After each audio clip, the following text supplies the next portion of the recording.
नमस्कार दोस्तों, मैं अनिल सांकला आपका फिर से यूटर्न डिजिटल यूट्यूब चैनल पे स्वागत करता हूं। दोस्तों, इस वीडियो में हम 15 सवाल देखने वाले हैं जो कि पीडीएफ में आपको हमेशा व्हाट्सएप और मेरे टेलीग्राम ग्रुप में जो भेजता हूं। दोस्तों, यहाँ पर जो पहला सवाल है इसमें बताया गया है कि 8 दोस्त जो है एक सीधी रेखा में बैठे हैं। उनमें से कुछ व्यक्तियों का जो चेहरा है उत्तर दिशा में है और जब कुछ व्यक्तियों का जो चेहरा है जबकि वो दक्षिण दिशा में है। दोस्तों, एक पंक्ति में 8 व्यक्ति हैं। Some are facing towards the north and some are facing towards the south. तो यहाँ पर ध्यान रखें, यहाँ पर शुरू करते हैं। इसने बोला आर जो अंतिम छोर पर बैठा है, मतलब किनारे पे बैठा दोस्तों, वो एस के दाहिनी और तीसरे स्थान पर बैठा है। दोस्तों, पंक्ति के किनारे पे बैठा, लेकिन किनारे तो यहाँ पर 2 होते हैं। तो एक काम करते दोस्तों, यहाँ पर एक पंक्ति बनाते हैं जिसमें 8 व्यक्ति, क्योंकि किनारे पे बात हुई तो यहाँ पर आपको 8 के 8 एक साथ शुरू करने पड़ेंगे। तो मैं यहाँ पे सबसे पहले 8 व्यक्तियों को निशान लगाता हूं। 1 2 3 4 5 6 7 और ये 8 दोस्तों। अब यहाँ पर आर जो है पंक्ति के अंतिम छोर पर बैठा है, तो माना कि यहाँ पर दोस्तों आर बैठा है। लेकिन दोस्तों, अब आप कहेंगे कि आपको कैसे मालूम कि आर इसी किनारे पे बैठा, वो दूसरे किनारे मतलब यहाँ पे दाहिनी किनारे पे भी बैठ सकता है। तो दोस्तों, इसका एक और केस बनेगा जिसमें 8 व्यक्ति मैंने फिर से इधर इस पंक्ति में बैठा दिए हैं, जिसमें आर जो है इस किनारे पे आएगा। लेकिन यहां पर किसी भी व्यक्ति का चेहरा फिक्स नहीं दे रखा कि उत्तर में है कि दक्षिण में, इसलिए आपको थोड़ा सा बाईं ओर और दाहिनी ओर का ध्यान रखना पड़ेगा दोस्तों, यहां पर लिखा था कि आर जो है अंतिम छोर पे बैठा, तो यहां पर मैंने बैठा दिए। 2 केस मैंने शुरू किए हैं जो यहां पर फिक्स पॉइंट होगा दोस्तों, तो मैंने यहां पर बना लूंगा, नहीं तो मैं यहां पर हिंट के तौर पे लिखूंगा। आर जो है एस के दाहिनी और तीसरे स्थान पर बैठा है। तीसरे स्थान का मतलब होता है दोस्तों 2 छोड़ के। तो दोस्तों, यहां पे आर इस किनारे पे है तो 2 छोड़ के इधर एस को बैठाना पड़ेगा, और यहां पे आर है तो 2 छोड़ के इधर आपको एस को बैठाना पड़ेगा दोस्तों। लेकिन इसने बोला कि आर जो है एस के दाहिनी ओर है। दोस्तों, एस यहां पर है। यदि मैं इसका चेहरा ऊपर उत्तर दिशा में करूंगा तो ये इसका एस का बाईं ओर हो जाएगा, आर जो गलत हो जाएगा। इसका मतलब इस केस में जो एस का चेहरा है वो नीचे की ओर, मतलब यहां पे दक्षिण में लिखना पड़ेगा, ताकि बाया और ये दाया, तो आर एस के दाहिनी और तीसरा हो जाएगा। और यदि इस केस को आप लेंगे तो इस केस में दोस्तों एस का चेहरा आपको ऊपर रखना पड़ेगा और नॉर्थ में, ताकि ये लेफ्ट और ये राइट होगा, और यहाँ पे आर जो है एस के दाहिनी और तीसरा हो जाएगा। तो दोस्तों, आर किनारे पे है तो एस को ऐसे सेट करना पड़ेगा उसका चेहरा नॉर्थ या साउथ में, ताकि आर जो है एस के दाहिनी और तीसरे स्थान पे मतलब 2 छोड़ के दिखे। तो अभी तक हमने बिल्कुल सही बनाया है। अब आगे चलते हैं दोस्तों, और आगे यहाँ पर बोला है कि वाई वी के दाहिनी और दूसरे स्थान पर बैठा है। दोस्तों, वाई जो बैठा है वी के दानी, और अभी वाई और वी यहां पर सेट नहीं हुआ, इसको हिंट में लिखना पड़ेगा कि वाई जो है वी के दाहिनी ओर है। यहां पे मैं लिख देता हूं दाया दाहिनी ओर, दूसरा स्थान पर बोला, इसका मतलब एक छोड़ के यहां पर सेट होगा दोस्तों। वी का चेहरा उत्तर में है या फिर दक्षिण में है, ये अभी कंफर्म नहीं हुआ है दोस्तों, तो आप इसको हिंट के तौर पे साइड में लिख देंगे। और आगे लिखा है डब्ल्यू और वाई के मध्य केवल 3 व्यक्ति बैठे हैं। दोस्तों, पहले V सेट होगा, फिर Y सेट होगा, और उसके बाद में जो है W और Y के बीच में हम यहाँ पर 3 व्यक्तियों को बैठा देंगे। दोस्तों, आगे चलते हैं। आगे इसने बोला कि Y पंक्ति के अंतिम छोर पर नहीं बैठा है। इसका मतलब Y जो है इसको आप किनारे पे नहीं बैठाएंगे। तो दोस्तों, एक काम करते हैं, इसको थोड़ा सा सोच लेते हैं। यदि मैं यहाँ पे लिखता हूं तो दोस्तों यहां पर एक छोड़ के y नहीं आ पाता, क्योंकि यहां पर s है दोस्तों। यदि मैं v यहां पर लिखता तो यहां पे एक छोड़ के r है, तो इधर ही y को बैठाना पड़ेगा। लेकिन यदि यहां पे y बैठा होगा तो 3 छोड़ के इधर w नहीं आएगा, और यदि यहां y बैठेगा तो 3 छोड़ के इधर भी w नहीं आएगा। इसका मतलब यहां पे v नहीं आएगा। दोस्तों, आगे s के इधर यदि मैं v लिखता हूं तो v यहां पर आने से एक छोड़ के y यहां पर आ जाता, तो फिर y यहां पर है तो 3 छोड़ के फिर से w आ जाता है। लेकिन दोस्तों, यदि मैं v यहां पर लिखता हूं तो यहां पर एक छोड़ के y इधर आ जाता और फिर से यहां पर 3 छोड़ के w आता। इसका मतलब आपको v का चेहरा चाहिए होगा, जहां पे आपको इसको सेट करना होगा। लेकिन इसने बोला दोस्तों, आगे यहां पर लिखा है कि v दक्षिण की ओर उन्मुख नहीं है। दोस्तों, v यदि दक्षिण की तरफ नहीं देख रहा, इसका मतलब v का जो चेहरा आया है ये ऊपर की साइड आएगा दोस्तों, उत्तर दिशा में। इसका मतलब v के दाहिनी ओर एक छोड़ के y है, तो v यहां पर आएगा नहीं क्योंकि उधर y आएगा नहीं। v यहां पर लिख सकते थे लेकिन एक छोड़ के y यहां पर आएगा नहीं क्योंकि 3 छोड़ के फिर w नहीं आ पाएगा। v यहां पर लिखते हैं तो एक छोड़ के y यहां पर आ जाता, लेकिन दोस्तों v यहां पर लिखना मत, क्योंकि v यहां पर लिखोगे तो एक छोड़ के y यहां पर किनारे पे आ जाएगा जो कि मना किया है, और v यहां पर लिखोगे तो उसके दाहिनी ओर y आएगा नहीं। इसका मतलब दोस्तों कि v यहां पर आएगा, इसका चेहरा उत्तर दिशा में दिया है और एक छोड़ के y यहीं पे आएगा। ये आपका केस सिंपली क्लियर हो गया। लेकिन y और w के बीच में 3 व्यक्ति हैं तो उधर अब जगह नहीं है, तो 1 2 3 यहां पर ही w आपका सेट होगा दोस्तों। अब सेम के सेम आपने ये जो पॉइंट सोचा है आप इधर देखेंगे, इधर जब आप देखेंगे दोस्तों तो v यहां पर आने से एक छोड़ के वहां पे y आता और y यहां पर आते तो 3 छोड़ के w आ जाता। एक केस ये बन जाता है। आगे देखते हैं। आगे दोस्तों v अगर यहां पे लिखोगे तो एक छोड़ के y इधर आएगा और y यहां पर s के पास में आ गया तो 3 छोड़ के इधर w आएगा नहीं क्योंकि r है और इधर 3 छोड़ के जगह नहीं है, यहां से कैंसिल हो गया। इसका मतलब यहां पे v सेट हो रहा है एक, तो इधर यहां पे v यहां पे सेट नहीं होगा, यहां पे v सेट नहीं होगा क्योंकि एक छोड़ के इसके दाहिनी और s है तो y आएगा नहीं। यहां पर v सेट किया तो एक छोड़ के यहां पे y आ जाएगा और ये y जो है और इधर जो है w भी आ जाएगा। इसका मतलब ये है कि इस पजल में r इस किनारे पे आता तो एक ही केस बनता है v का, लेकिन इस केस में r यदि इधर आता है तो इसमें v के बैठने की 2 जगह हैं, एक v यहां पर बैठ सकता है और एक v यहां पर बैठ सकता है। तो दोस्तों मैं यहां पर बैठाने की कोशिश करता हूं और इसका एक और आपके सामने केस बनेगा जो कि मैं यहां पर लिख लेता हूं। तो दोस्तों यहाँ पे r तो पहले से है और इधर s का चेहरा पहले से उत्तर दिशा में है तो ये भी सेट है। अब यहाँ पर यदि v लिखोगे और चेहरा यदि ऊपर करेंगे दोस्तों तो एक छोड़ के y इधर आएगा और यदि y यहाँ पर है तो 3 छोड़ के w, तो इधर तो यहाँ पर w आएगा, और यदि यहाँ पे आप v लिखते हैं और चेहरा ऊपर करते हैं तो इसके दाहिनी ओर y यहाँ पर आता है और यहाँ पर y है, तो दोस्तों 3 छोड़ के अब 1 2 3 छोड़ के w यहीं पे आएगा, इसके अलावा कोई यहाँ पर पॉसिबल नहीं है। तो जब दोस्तों यहाँ पर सवाल को शुरू किया तो 2 केस बने थे, लेकिन लास्ट में यहाँ पर जाते जाते इस दूसरे केस का एक और केस आपके सामने चालू हो गया जिसको अपन यहाँ पर बना चुके हैं। तो दोस्तों अब यहाँ पर तीनों केस को साथ में लेके चलेंगे। आगे यहाँ पर क्या लिखा, ये दोनों पॉइंट आपके दोनों सेट हो चुके हैं दोस्तों। आगे यहाँ पर क्या लिखा हुआ है कि v जो है u के बाय तीसरे स्थान पर बैठा है। ये v जो है u के बाय तीसरे स्थान पर बैठा है, इसका मतलब v और u के बीच में दोस्तों 2 व्यक्ति बैठे होंगे। v और u के बीच में 2 व्यक्ति, तो यहाँ पे v और 2 छोड़ के u यहाँ पर भी आ सकता और 2 छोड़ के यहाँ पर भी आ सकता। यहाँ पे v तो 2 छोड़ के u यहीं पे आएगा दोस्तों इस केस में, और यहाँ पर v है तो 2 छोड़ के या तो इधर u आएगा या फिर इधर u आएगा। इसका मतलब अभी v u जो है ये आप सेकंड केस में सेट हुआ, लेकिन पहले में और तीसरे में अभी डाउटफुल केस है। लेकिन यहाँ पर क्या लिखा हुआ है, v जो है u के बाय तीसरे स्थान पर है, तो मैं यहाँ पे हिंट लिखता हूँ v जो है u के बाय तो है लेकिन तीसरे का मतलब है 2 छोड़ के, तो इसको आप दिमाग में सेट कर लें। आगे यहाँ पर लिखा जो w का निकटतम पड़ोसी है दोस्तों, v u के बाय तीसरे स्थान पर है तो v की बात होगी, u की बात नहीं हुई। जो आया है दोस्तों u के लिए, तो u जो है w का निकटतम पड़ोसी है, इसका मतलब इस केस में u यहाँ पर आएगा, इस केस में u यहाँ पर आना चाहिए लेकिन ये पहले से इधर आ गया, तो ये वाला केस आपका गलत हो गया दोस्तों। और v u का निकटतम पड़ोसी है तो u इधर ही कहीं आएगा, लेकिन u यहाँ पर नहीं आएगा क्योंकि u और v के बीच में 2 व्यक्ति, तो यहाँ पर u लिखना पड़ेगा।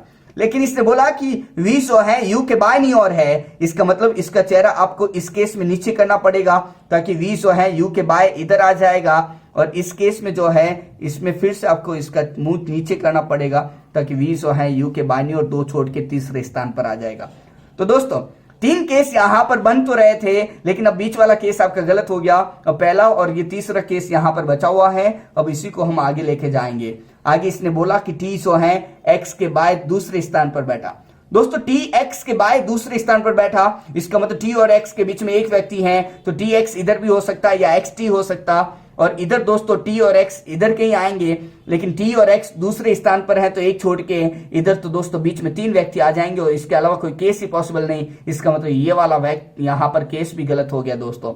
इसका मतलब ये जो हम कर रहे हैं ये बिल्कुल सही कर रहे हैं दोस्तों, इसी को हम आगे लेके जाएंगे क्योंकि फर्द 2 यहाँ पर केस कैंसिल आउट हो चुके हैं। आगे यहाँ पर बोला कि टी एक्स के बाएं हैं तो यहां पर लिखें टी एक्स के बाएं हैं तो ये, ताकि आपको चेहरा यहां पर उत्तर में दक्षिण में तो यहां पर जरूरत पड़ेगी, दूसरा मतलब एक छोड़ के हैं।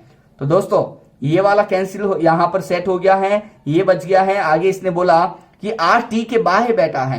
दोस्तों आर टी के बाएं है, इसका मतलब टी का चेहरा कहीं ऊपर होगा तभी तो टी का ये आर इधर बाएं होगा।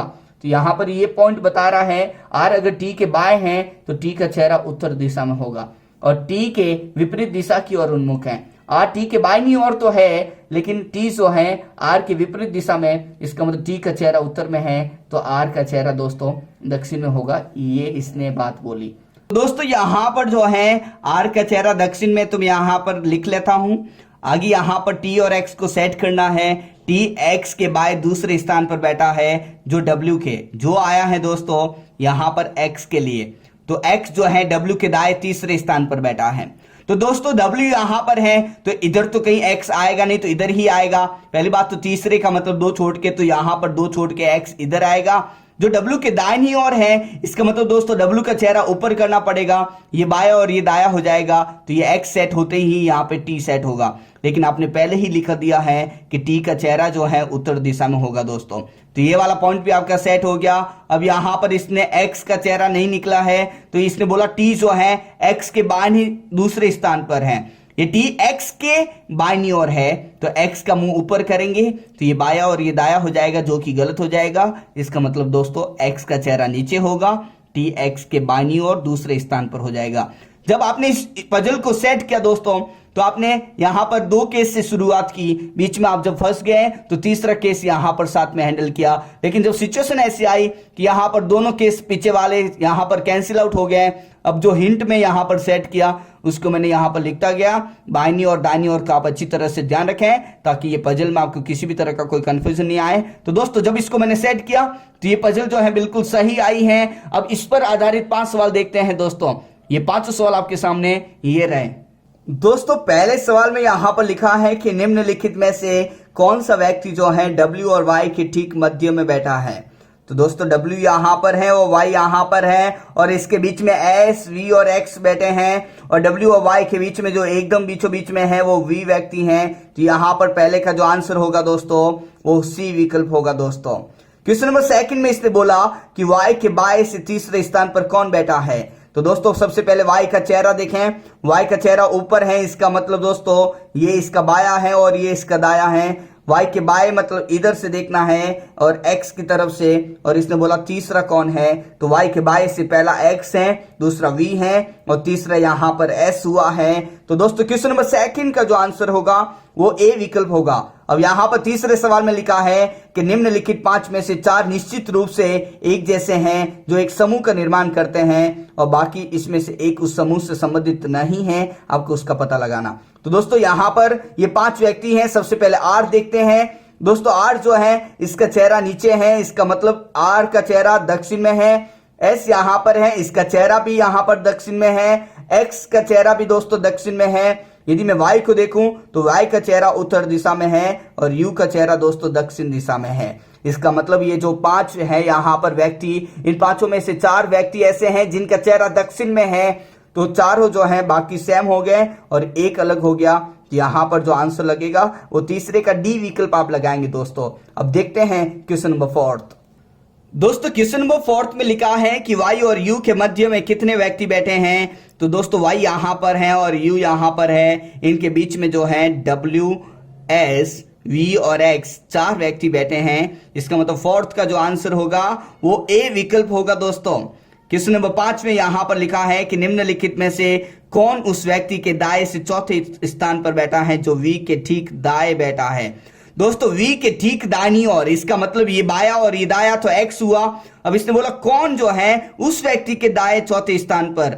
दोस्तों यहां पर यदि मैं देखूं तो यहां पर V के ठीक दाएं तो ये बाया और ये दाया तो X हो गया। और इस X के इसने बोला दाएं से चौथे स्थान पर, इसका मतलब इसका चेहरा नीचे तो ये बाया और ये दाया हुआ, तो इस X के दाईं और चौथे स्थान पर बोला तो पहला V, दूसरा S, तीसरा W एंड U है।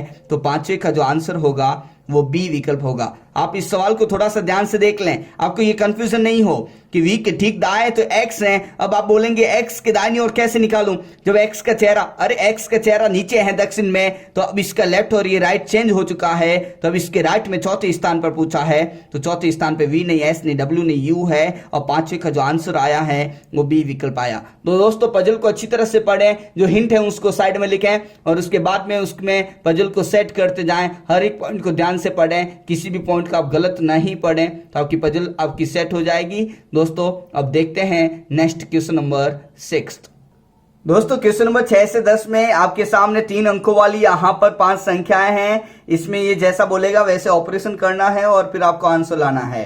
तो इसने बोला प्रत्येक संख्या के सभी अंकों में एक जोड़ा जाए और उनके बढ़ते क्रम में व्यवस्थित किया जाए, तो कौन सी संख्या व्यवस्था के बाद दूसरी सबसे छोटी संख्या होगी। दोस्तों सबसे पहले आपको प्रत्येक अंक में एक एक जोड़ना है। जब आप +1 करेंगे तो ये 6 का हो जाएगा 7, फिर 4 एंड यहां पर हो जाएगा 5। दोस्तों प्रत्येक अंक में एक एक जोड़ा आ जाए तो यहां पर 8, 9 एंड 5 होगा, यहां पर होगा दोस्तों 4, 9 एंड 7, इधर होगा 3, 6 एंड 8, और इसमें जब एक एक जोड़ेंगे तो ये हो जाएगा 482। तो प्रत्येक संख्या के अंकों में जब एक एक जोड़ा जाए और फिर उनको बढ़ते क्रम में जमाया जाए, तो अब इन सभी संख्याओं को जो है मैं बढ़ते क्रम में जमाऊंगा, हर एक संख्याओं के अंकों को ही जमाना है। तो दोस्तों ये 7, 4, 5 है तो ये बढ़ते हुए 4, 5 एंड 7 होगी, उसके बाद में 8, 9, 5 है तो ये 589 होगी, उसके बाद में ये 479 होगी दोस्तों, और ये तो है जैसे जैसे 368 पहले से बढ़ी हुई है और ये 248 हो जाएगी दोस्तों। तो जब प्रत्येक संख्याओं के अंकों को एक एक जोड़ा जाए और फिर उन्हीं अंकों को यदि बढ़ते हुए क्रम में व्यवस्थित किया जाए तो कौन सी संख्या व्यवस्था के बाद दूसरी सबसे छोटी संख्या होगी। दोस्तों सबसे छोटी संख्या यहां पर जो आप देखोगे तो वो 248 है और दूसरी सबसे छोटी संख्या यहां पे 368 आई है, लेकिन इसने बोला कि कौन सी दूसरी सबसे छोटी संख्या होगी, तो आंसर आपका ओरिजिनल यहां पर 257 लगेगा। तो दोस्तों यहां पर 6 का आंसर जो है वो ए विकल्प आया है। दोस्तों यदि ऐसा बोले कि कौन सी दूसरी सबसे छोटी संख्या प्राप्त होगी तो आंसर 368 लगाते, लेकिन यहां पर बोला कि कौन सी दूसरी सबसे छोटी संख्या हो जाएगी या फिर होगी, तो आंसर ओरिजिनल में से 257 को लगाना पड़ेगा। तो आप थोड़ा सा इसको ध्यान रखें। क्वेश्चन नंबर 6 का जो आंसर है वो ए विकल्प हुआ है। अब देखते हैं दोस्तों क्वेश्चन नंबर 7। दोस्तों क्वेश्चन नंबर 7 पे लिखा है कि यदि दूसरे अंक को 1 से घटाए जाए फिर इससे प्रत्येक संख्या में तीसरे अंक से प्रतिस्थापित किया जाए तो कौन सी संख्या इस व्यवस्था के बाद सबसे बड़ी संख्या होगी। सबसे पहले आपको दूसरे अंक से 1 घटाया जाए, तो दोस्तों मैं 1 घटाता हूं तो दूसरे अंक मतलब 3 यहां पर है तो इसमें से, 8 यहां पर है तो इसमें से दूसरा अंक में से 1 घटाया तो दोस्तों ये हो गया 624, यहां पर हो गया दोस्तों 774, इधर हो गया दोस्तों 376, इधर हो गया दोस्तों 247 और इधर होगा दोस्तों 361। दोस्तों सबसे पहले आप दूसरी अंक जो है यहां पर प्रत्येक संख्या का दूसरा अंक जो है इसमें से एक घटा दिया जाए, तो वैसे घटा दिया है तो आप वैसे घटा देंगे। इसने बोला फिर प्रत्येक संख्या में तीसरे अंक से प्रतिस्थापित करना है, मतलब इंटरचेंज करना है दूसरे और तीसरे को।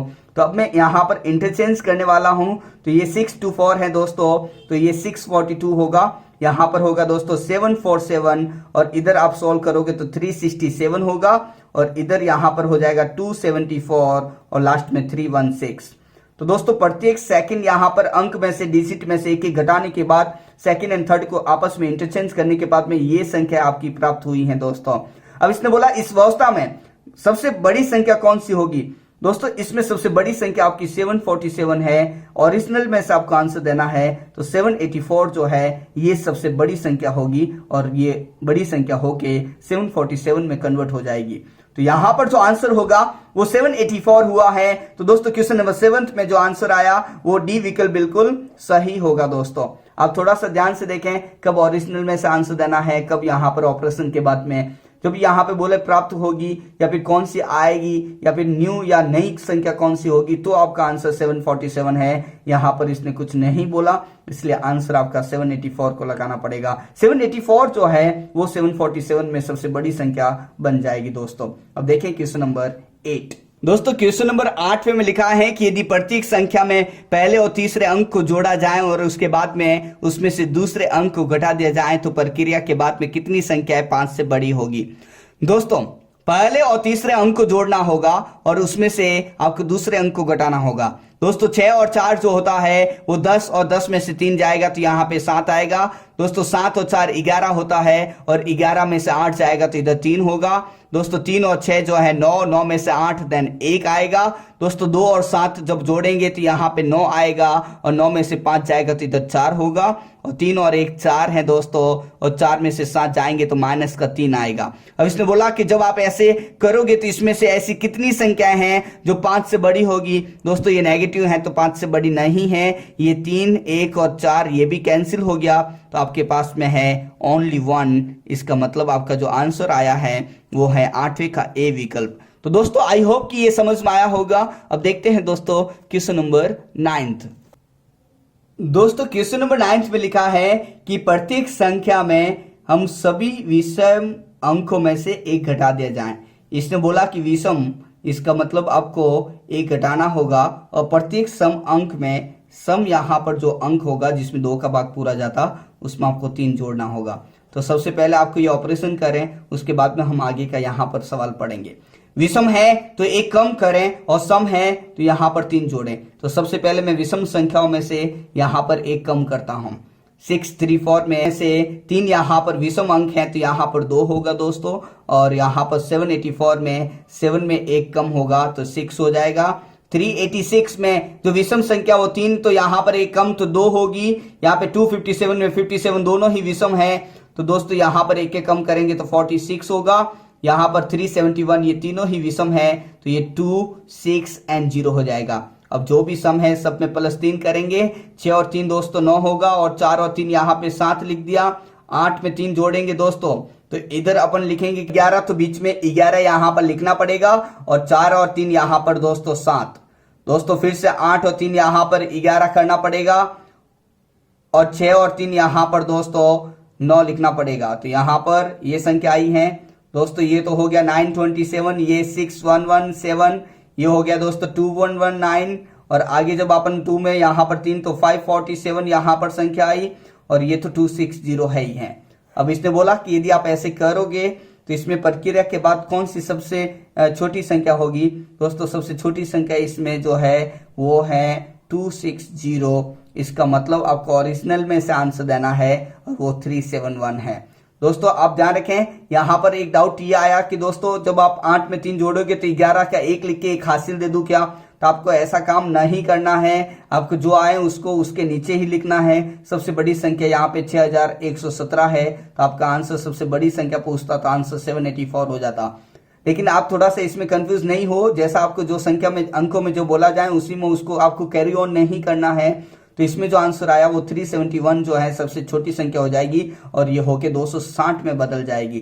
तो आपका 371 जो है 9th में जो विकल्प है आपका सी विकल्प बिल्कुल सही हुआ है। दोस्तों अब इन संख्याओं पर आधारित लास्ट सवाल यहाँ पर क्वेश्चन नंबर 10 देखते हैं। दोस्तों क्वेश्चन नंबर 10 में लिखा है कि यदि दी गई संख्या में सभी अंकों को घटते हुए क्रम में व्यवस्थित किया जाए, मतलब यहाँ पर संख्याएं 5 है और हर एक 5 संख्याओं में यहाँ पर जो है अंक 3-3 दे रखे हैं, सभी अंकों को घटते हुए क्रम में जमाना है, मतलब यहाँ पर बड़े से छोटे की ओर। इसका मतलब ये हो जाएगा दोस्तों 643, यहाँ पर हो जाएगा 874, इधर हो जाएगा 863, इधर हो जाएगा दोस्तों 75 और इधर 731। ये जो भी संख्या है सबको मैंने घटते हुए क्रम में सेट कर दी है और इसने बोला घटते हुए क्रम में व्यवस्थित किया जाए तो निम्नलिखित में से कौन सी संख्या सबसे बड़ी होगी। दोस्तों जब आपने इसको सेट किया तो यहां पर ये संख्याएं प्राप्त हुई और इसमें सबसे बड़ी संख्या आपकी 874 यहां पर प्राप्त हुई, लेकिन इसने बोला कौन सी सबसे बड़ी संख्या होगी, तो ओरिजिनल यहां पर 784 है। 784 जो है ये सबसे बड़ी संख्या होगी। यदि आप सभी संख्याओं के अंकों को घटते हुए क्रम में जमा लोगे तो आंसर जो है 784। तो दोस्तों क्वेश्चन नंबर 10 का जो आंसर आया है वो ए यहां पर होगा दोस्तों। तो आई होप कि ये आपको समझ में आया होगा। अब देखते हैं दोस्तों क्वेश्चन नंबर 11।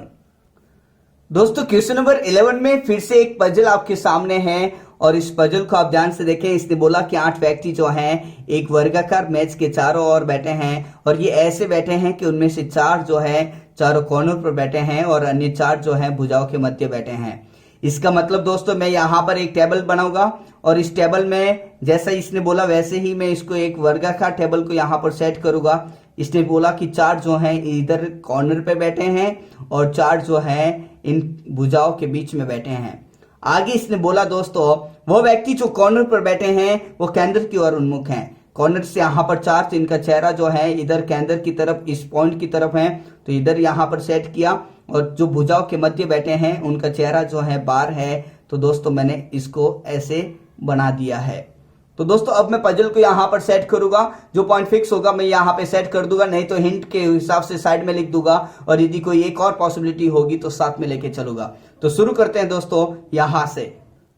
दोस्तों यहाँ पर जो पहला पॉइंट लिखा है इसमें बोला कि ए जो है डी के दाएं तीसरे स्थान पर बैठा है। तो दोस्तों सबसे पहले ये पता लगाओ कि डी जो है यहाँ पर कॉर्नर पे बैठा है कि यहाँ पर भुजाओं के बीच में।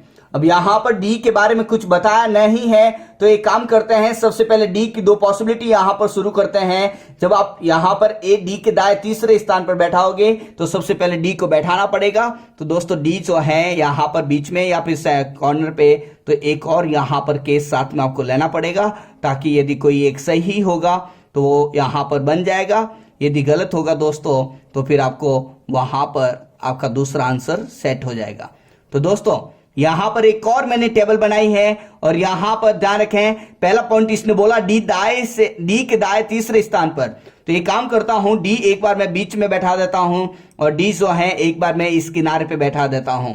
डी के दाएं यहां पर बोला तो इसका चेहरा जो है बाहर की तरफ, तो ये बाया इधर होगा लेफ्ट और इधर दाया होगा, और दाएं तीसरे स्थान पर मतलब 2 छोड़ के यहां पर ए बैठाना पड़ेगा। और यदि ये केस यहां पर हुआ तो इसके चेहरा अंदर, तो ये बाया और ये दाया, और दाएं तीसरे स्थान पर मतलब 2 छोड़ के यहां पर ए बैठाना पड़ेगा। दोस्तों आगे जब आप देखोगे तो आगे इसने बोला कि बी उस व्यक्ति के बाएं से दूसरे स्थान पर बैठा है जो एस के विपरीत बैठा है। दोस्तों ये वाला पॉइंट आपका सेट हो गया।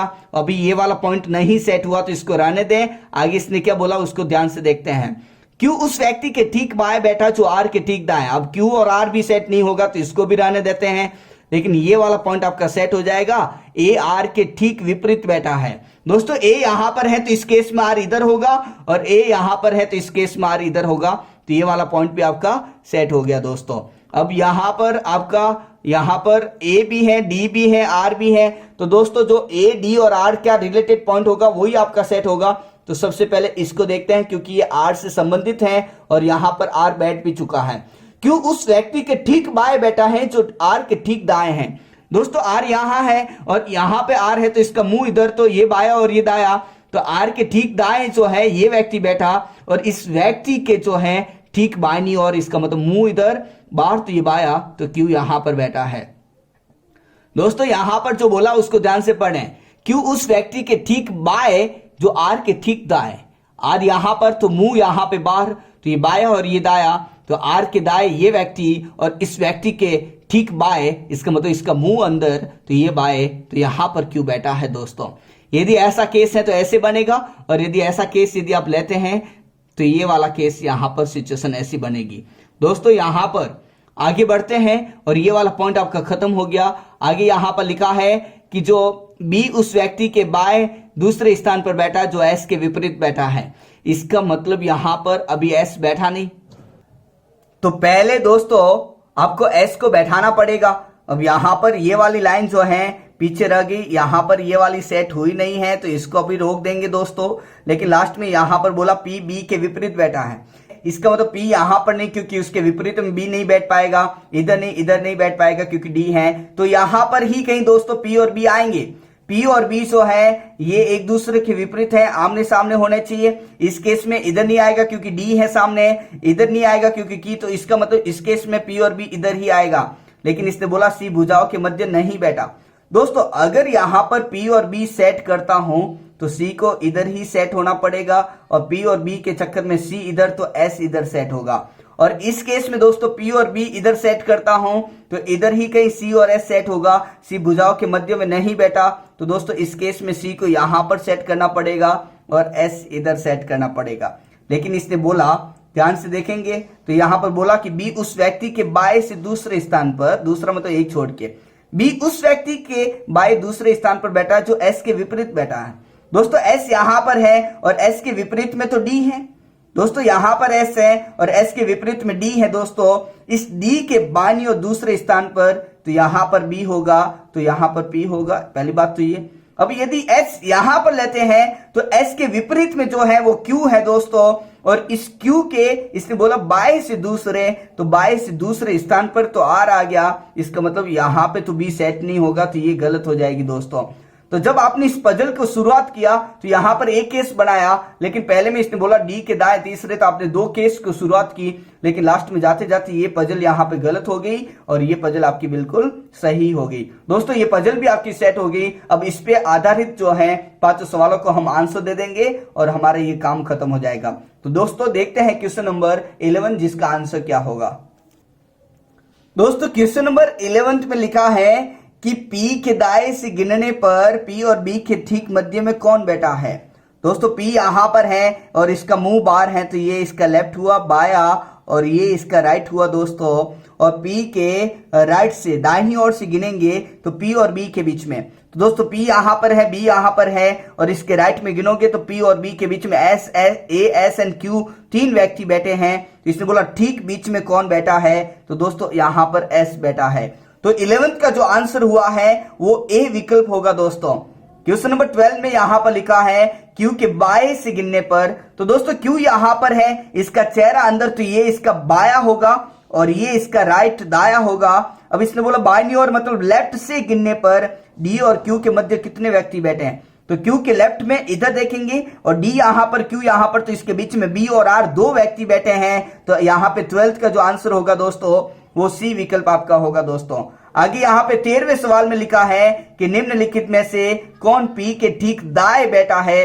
तो दोस्तों पी यहां पर है, इसका मुंह बाहर, तो मैंने बता रखा है कि लेफ्ट इधर और राइट में, तो दाएं का मतलब होता है राइट में, तो ठीक दाएं जो बैठा है दोस्तों वो ए व्यक्ति बैठा है। तो यहां पर 13वें का जो आंसर होगा वो डी विकल्प होगा दोस्तों। अब देखते हैं क्वेश्चन नंबर 14। दोस्तों क्वेश्चन नंबर 14 में जो दे रखा है, इसमें बोला कि निम्नलिखित 5 में से 4 एक निश्चित रूप से एक जैसे हैं, एक समूह का निर्माण करते हैं, लेकिन कौन सा ऐसा है जो कि समूह के संबंधित नहीं है। तो दोस्तों मुझे लगता है कि ये यहां पर चेहरे के हिसाब से ये सवाल बना होगा। तो एस को देखते हैं, तो दोस्तों यहां पर एस बाहर की तरफ मुझे भुजा के मध्य मतलब भुजा के बीच में बैठा है और बाहर चेहरा है दोस्तों। यहां पर क्यू जो है इसका चेहरा अंदर है, पी का चेहरा बाहर है दोस्तों और डी का चेहरा बाहर और बी का चेहरा बाहर। इसका मतलब यहां पर एस, पी और डी और बी का चेहरा जो है बाहर है, जो कि ये चारों भुजाओं के यहां पर बीच में बैठे हैं। एक व्यक्ति क्यू जो है उसका चेहरा अंदर है और वो किनारे पे बैठा। इसका मतलब ये चार एक जैसे और ये क्यू जो है अलग हैं। तो 14वें में जो आंसर होगा वो बी विकल्प आप लगाएंगे दोस्तों। अब क्वेश्चन नंबर 15 में यहां पर लिखा है निम्नलिखित में से कौन उस व्यक्ति के बाएं से तीसरे स्थान पर बैठा है। कौन उस व्यक्ति के बाएं से तीसरे जो क्यू के दाएं से दूसरे स्थान पर बैठा। सबसे पहले अब क्यू के दाएं से दूसरे स्थान पर कौन बैठा उसका पता लगाओ। तो दोस्तों क्यू यहां पर ये लेफ्ट और ये राइट हुआ है। दोस्तों क्यू का ये दाया और इस दाएं के दूसरे स्थान पर ए है।